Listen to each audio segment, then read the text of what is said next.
everybody! Welcome to our Wednesday night DM chats. For those of you who haven't joined in before, I'm Andi. I play Verity on the Tales from Cyril campaign, and I am the DM for our new campaign, River of Turicel. So tonight I actually wanted to talk a little bit about world building, since we just launched my new game and I can talk a little bit more about it without totally spoiling all of my players. Though if you care about spoilers and you haven't seen episode 0 or episode 1, maybe watch those first. They're not very long, so it shouldn't take you too long to catch up. So for world building for a tabletop game, it's a very different process. I also write novels, and so the process for writing a world for a novel is very different than how I go about making a world for a tabletop game. Because tabletop games are a lot more fluid, they're a lot more likely to change and grow and be impacted by what your players are doing. In a novel, that's not quite the case. Once the book is out and published, that's the world, and if you mess something up, you're committed to that. So it's a very different process, and I enjoy both of them for different reasons, but I really love the flexibility that tabletop games give. Because say you discovered that, oh man, that deep, dark, evil organization I had all planned, like that plot point just doesn't work. Well, then you maybe have the idea of, oh, well, that NPC was just lying. And there's some flexibility that you can adjust for mistakes that you make or things that suddenly you realize are not going to play well.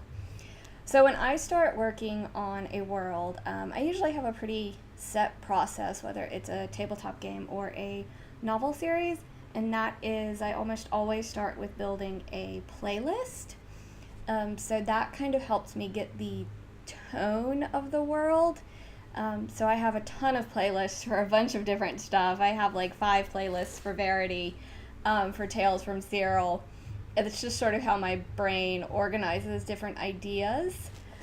So that's usually my first step, and that frequently takes place several months before I ever even start writing, maybe even before I even know I have something that's going to be an idea for a story. The next thing I start doing is, once I have an idea of the tone, is I hunt around on the internet for images and pictures that I think are interesting or that match a song in my head, and I'll pull those together and just kind of create a smorgasbord of pictures that I can look at, that I can sort of start building different environments inspired by. And then I really like to nail down the small details.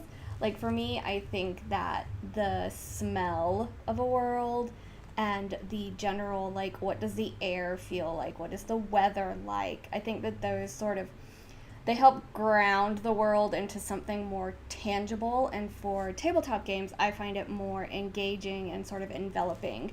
If, you know, like someone's walking through a field and you tell them it smells like 1,000 feet, that's an immediate, you know, nose curling up, people going, ugh!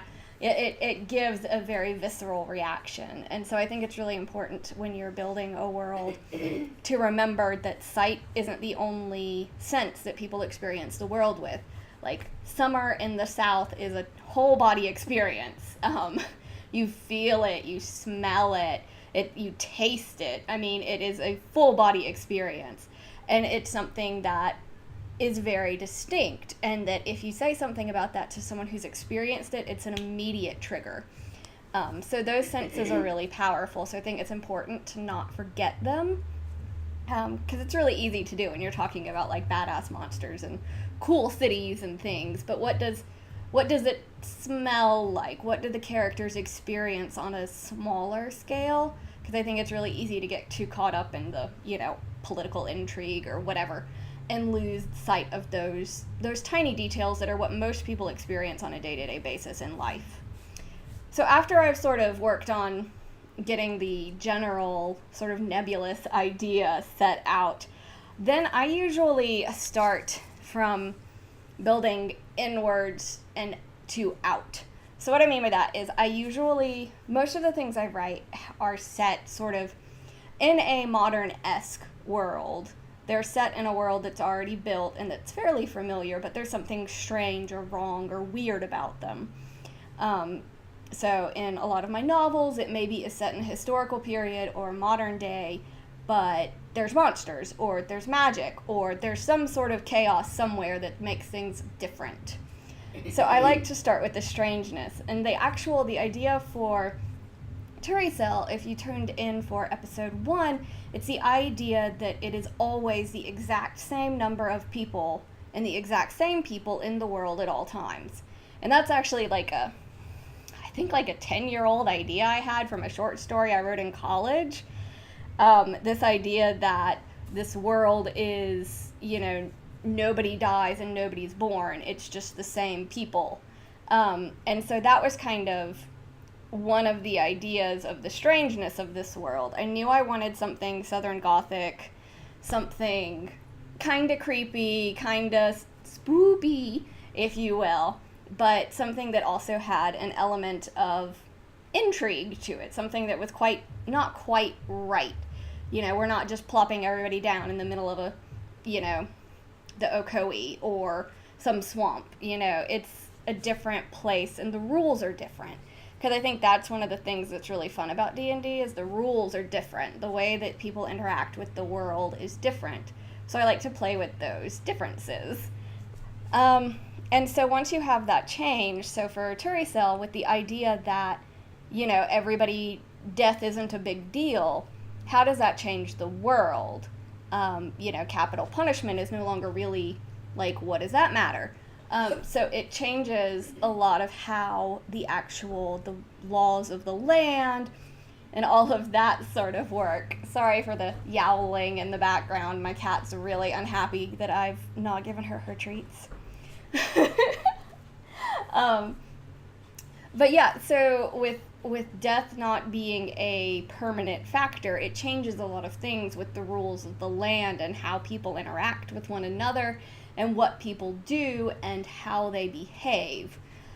So it really, from that change, that informs the whole rest of the world.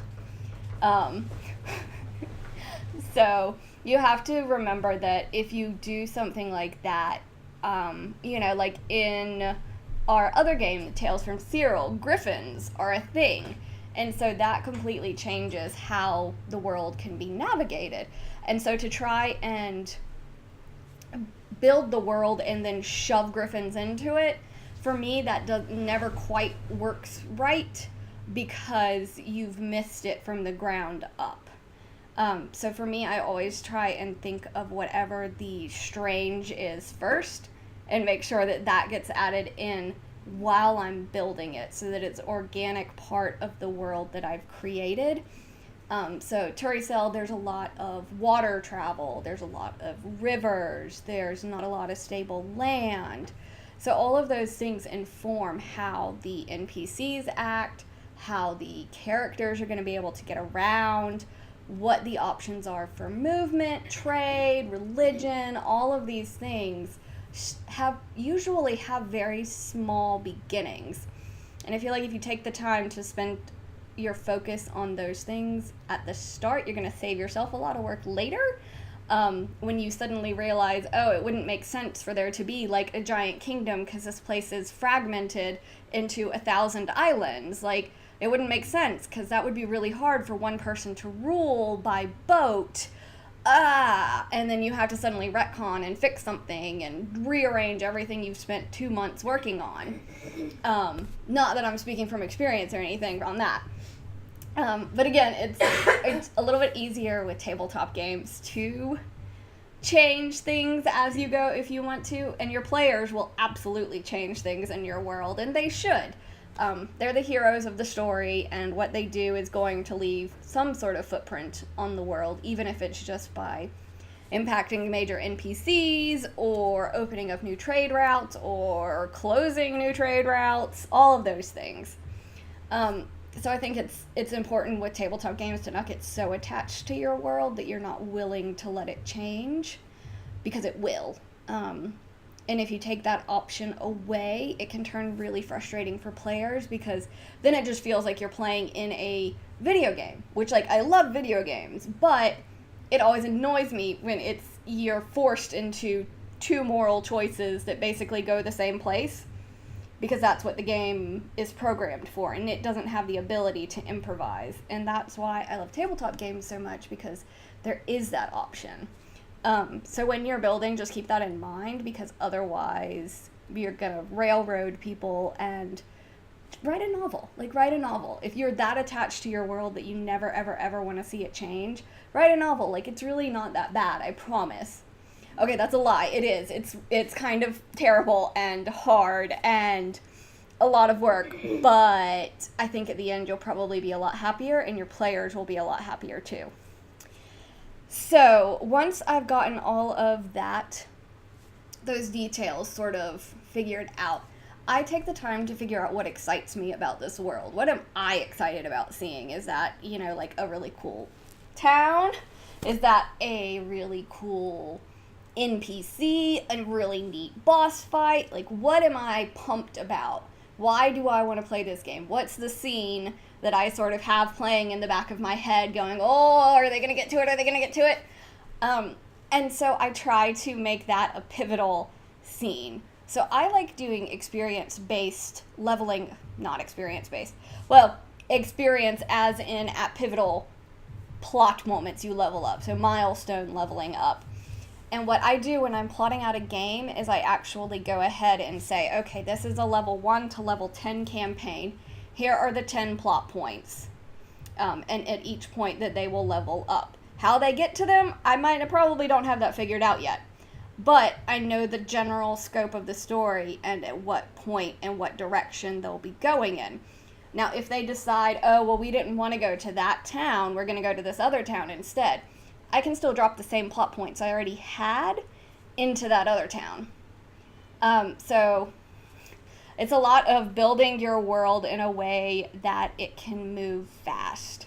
So say in Turasil, say my characters decide they don't want to go talk to this wizard Muriel that they've been advised to speak to. Okay, that's fine. They don't have to do that. But if they go somewhere else, the plot points that are going to lead them to the first leveling up point are still going to show up in that city. They're not beholden to a specific location, because players are chaos.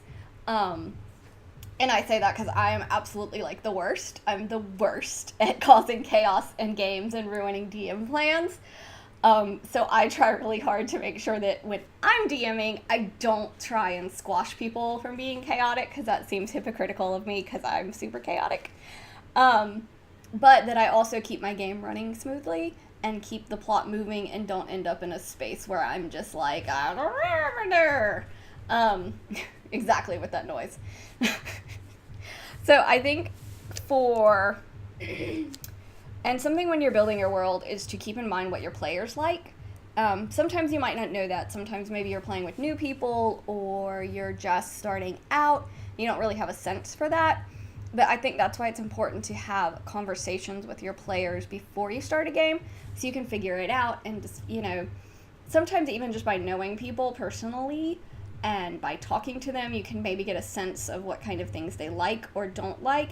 Ask them about what their favorite D&D moments are, because those are going to highlight the moments that they've enjoyed the most and the stories that they have kept forever.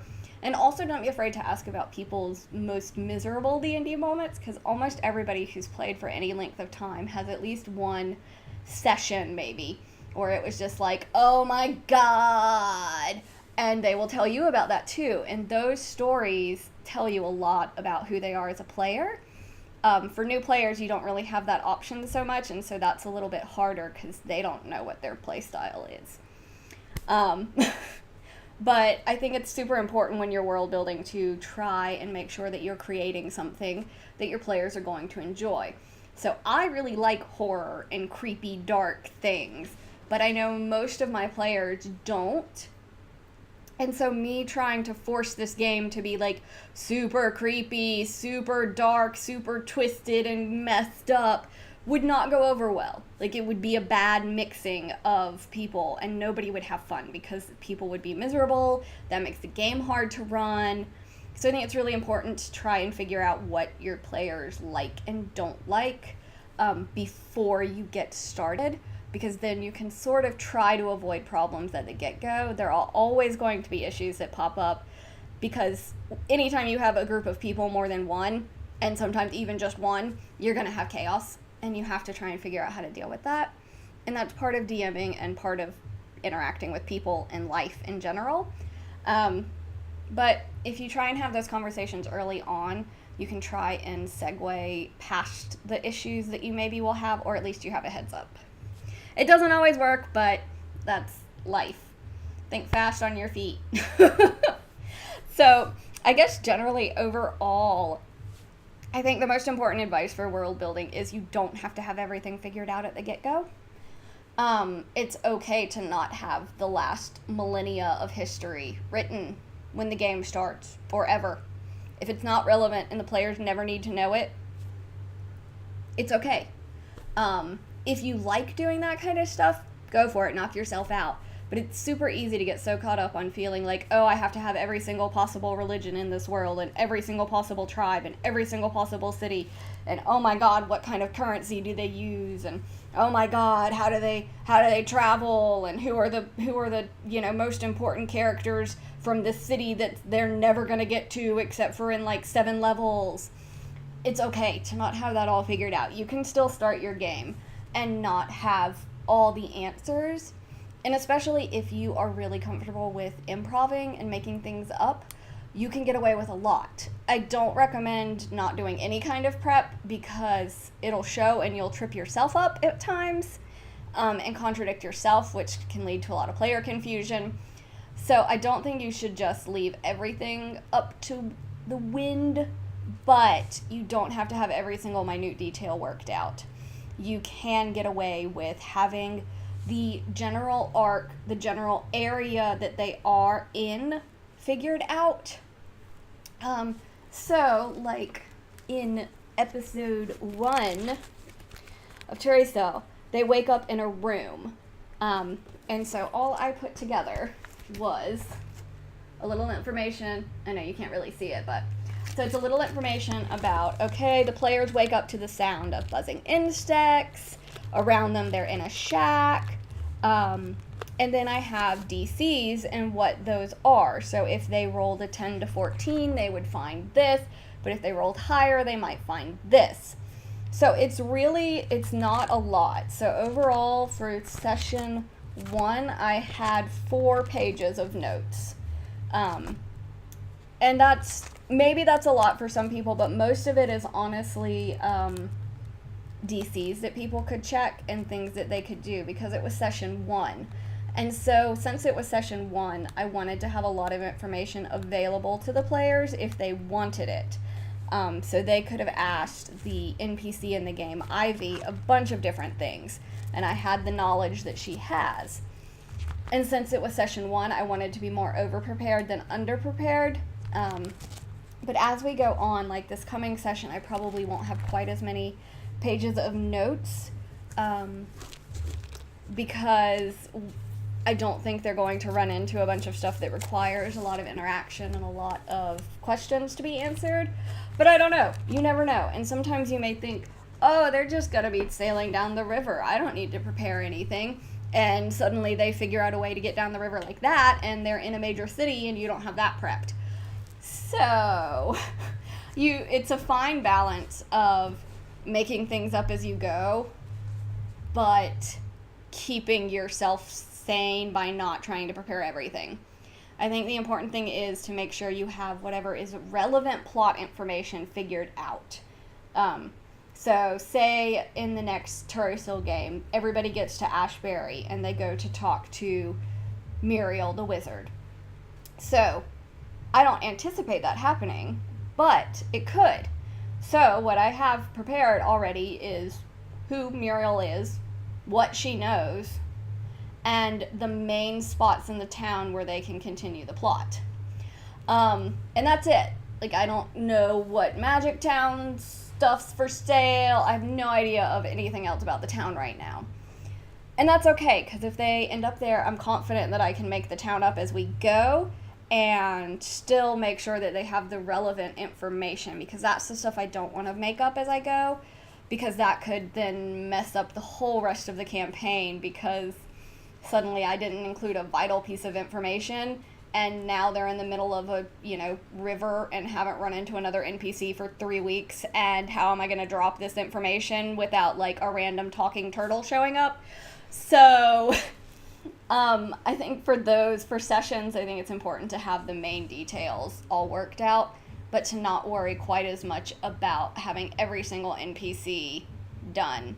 A good tip is to have just a list of NPCs that you just keep in your binder. And so that way, if you ever need one on the fly, you can just glance at that list and say, oh yeah, Robin is a half-elf maid who works for the Barons at the mansion in town. Okay, cool. That gives you a starting point. It also is a good stalling tactic, because if you don't think fast on your feet, a really good thing to do, and something I've seen like Matt Mercer do and other people do, is go, oh, let me look at something real quick. And even if you have absolutely nothing in your binder, just like fake it. Just pretend to flip through and give yourself a minute to think. You also can sort of stall by saying, oh, well, you take a minute to look around, or make your players do the work. I really like asking players to come up with things. So if we're doing like a perception check in a river or something, and I'm not sure what they'll find, I may ask them, okay, well, what are you looking for, and what do you think you're going to find? And then they'll tell me something, and whatever their plan is, because I don't always know what the players are doing, because they're chaotic. So make your players do some of the work for you by telling you what they think is going on, or what they're looking for, because you may go from, okay, you're just going to have like a random goblin fight, to suddenly your players going, oh man, I'm super paranoid because this is near where we killed that wizard, and he said that he was never going to leave us alone, and, I'm really anxious, so I'm rolling perception checks every 5 minutes. And suddenly it's, okay, well, I can reskin these random goblin encounter to be a skeleton army this wizard has sent, and the players are on edge, and suddenly you've created a story that your players kind of helped you build. And that's some of the fun things about D&D, is your players are usually pretty dang clever, so give them a chance to shine and to help build the story and the world, because you're all building it together. Even though you're sort of steering the ship, they're in charge of the sails and the rudder and rowing and all of these things, and if you don't let them do that, the ship stalls. So you have to remember that it's not just you, and it's not just your story. And I think that's everything that I had on my notes, unless we have any questions or... Okay. Alright, but yeah, so start with the things you're excited about for your world and build from there, because if you start with that, you're going to have fun. Because you have to remember, even as the DM, you're playing a game too, and you should be having fun too, and if you're not, you need to adjust that. Because you're not just supposed to create fun just for the players, you should be having fun too. So try and build a world that you're excited about and that you want to play in too, and give your players a chance to help you out, and they probably will surprise you. So this week we have 2 games that you can watch. So we've got 2 actual plays. Friday at 8 we have episode 2 of my game, River of Turisil, and you guys can find out if they actually make it to the city and I'm just SOL or not. So we'll see what happens now. My players are probably watching this like, oh, we're making it to that city, screw you. And then Saturday at 12 p.m. Eastern Standard Time, we have episode 5, I think, of Tales from Cyril, where we will probably continue looking for missing people, and Jeff and Brigitte are going to play a rad show at the Sing and Surf. I remembered. So yeah, check it out, and we will see you all later, and may all your rolls be critical. Bye!